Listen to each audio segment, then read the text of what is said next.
Now, we start this hour with U.S. Alex Petty, a 37-year-old nurse who was shot and killed by federal immigration agents yesterday in January 24th in Minneapolis. The Department of Homeland Security said the agents fired in self-defense after Petty, who they say had a handgun, resisted their attempts to disarm him.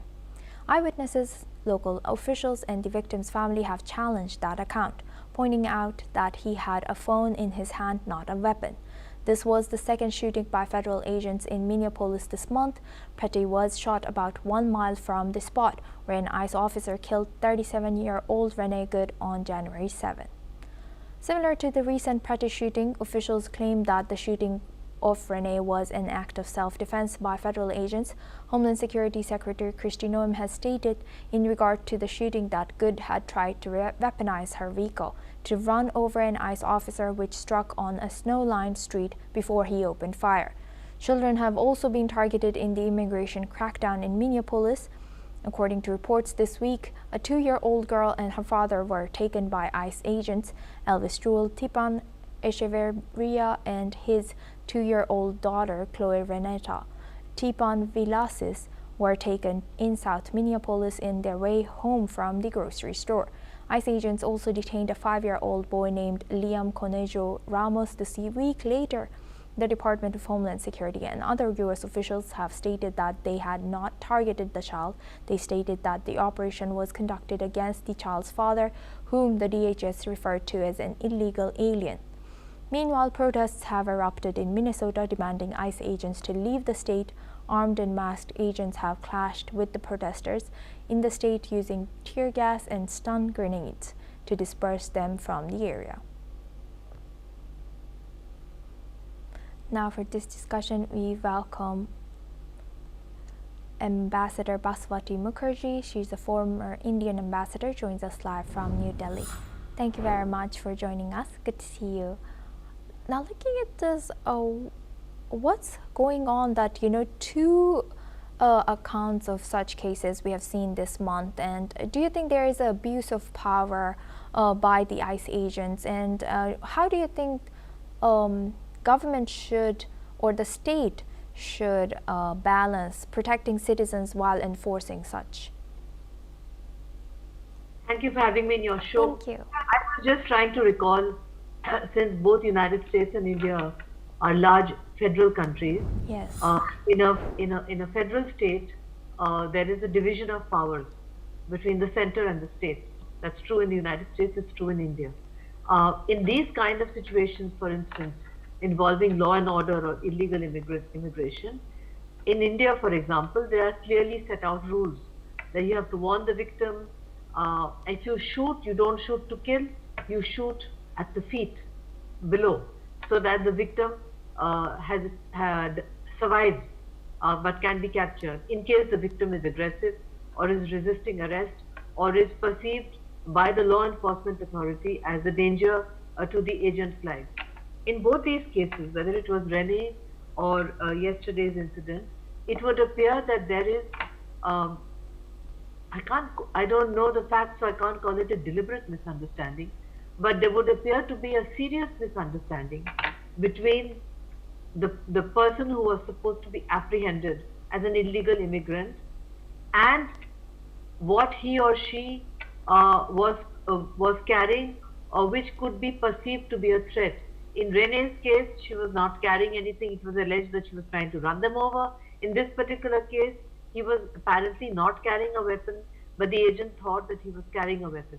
Under those circumstances, there is a clear standoff between the ICE agents and the local authorities, which in a federation should not happen, because in a federation and in a country under rule of law like United States or like India, there are clearly laid out guidelines on how such situations should be handled. In this particular case, United States, as the world's longest democracy, we are the world's largest democracy, is actually, in my perception, with these kind of incidents, giving an erroneous example that it's heading towards some kind of, not civil war, but civil conflict between states and federal authorities, which should not happen at all, and that the Republicans who are in power are deliberately targeting Democrats who are in power in different states.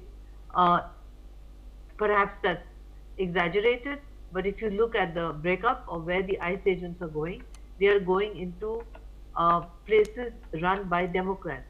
But there should not be this kind of politics because human lives are at stake. And I really wonder if the Republican Party, the MAGA group particularly, understand that United States was made from immigrants who made America great. It was immigrants who came and planted the flag because Trump was talking about white people planting a flag in Greenland. But there were white people who came and planted a flag in what was then indigenous territory and became United States. And to pick out immigrants in such a brutal manner and single them out, um, and often resulting in them being shot dead, uh, is something which sends a completely wrong impression about the condition of law and order, of the state of xenophobia or racism in the United States. It certainly makes most people, young people, including in India, think 100 times before going to the United States, because right now the atmosphere is so vitiated. There's so much of violence.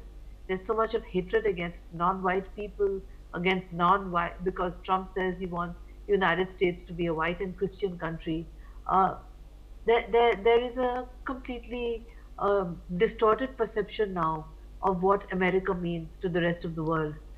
In which case, if there is a very sharp drop, and there is a very sharp drop, for example, of students, etc., going from India to US, they're going to other destinations, it will impact the American economy because the American economy needs these people to run the less popular jobs for them in some cases, and also the very high tech jobs for them where they don't have those qualified people, and they all come from places like India, etc. So this is going to have a very devastating effect on the on US's economy and GDP growth in the middle and long term. Uh, of course, Trump would have finished his term by then and moved on, so maybe Yes. his successor would be able to do the necessary reparations. But right now, if I speak to young, highly qualified Indians and ask them, they say anywhere, ma'am, except United States, Yes. because these kind of actions have make people like us. We've been colonized for 180 years by white people. Now we see white people perpetuating such terrible human rights violations on non-white people, saying they're illegal immigrants. It can't be so difficult to round up illegal immigrants and send them home. They sent so many illegal Indian immigrants on a flight, shackled, bound. It would cause outrage in public opinion in India, including women, including a pregnant woman was shackled and bound. It's a very long flight. I've done it many times, non-stop from New York City to Delhi. Shackled and bound, except to go to the toilet. I think it's a terrible way to treat human beings. And I would Yes. advise through your channel, all young Indians, please do not go to Trump's United States until he's safely finished his second term. Thank you. Yes, and Ambassador, as you know, you have already highlighted all the short-term effects of this. How do you think what could be the long-term effects, and how do you think it would affect U.S.'s reputation, especially in human rights and adherence to rule and law principles? Well, the United States under Mr. Trump has already partially dismantled the global order which was put together by United States after World War II. They have partially destroyed the UN and its highly competent specialized agencies like WTO, WHO. Now they want to build up. Now Trump wants a, a Security Council with only him as the veto. That's the Gaza Peace Board, for example. And a country that was looked up to by the entire world as a champion of freedom, democracy, freedom of movement, the land of opportunity, the land of dreams. Where has that come to now? That is why I'm saying that such incidents which are played out, not just on American television, but all over the world, globally, is sending this terrible image that United States has diminished itself. This is a diminished United States. This is not the United States which held up the world order. This is not the United States that other countries, including my country, India, looked up to. What has happened to that United States? Where has it gone? And what is happening in Minneapolis is that the other part of the United States, which does not want that to go, is fighting back. Therefore, it's not going to be so easy to completely change United States because there are Americans there who firmly believe in what I've outlined and they are fighting back. In which case, you could find not a civil war, but more and more conflicts of this kind waged by Americans who believe that their basic values are being trampled upon, and by Americans who believe, for instance, that the so-called illegal immigrant is not an illegal immigrant, has the right to stay, has the correct papers, is not being given the opportunity to show the papers, or is being threatened or menaced in such a way that the person wants to run away because he or she feels that their life is in danger. The moment they try and run away, they're shot dead.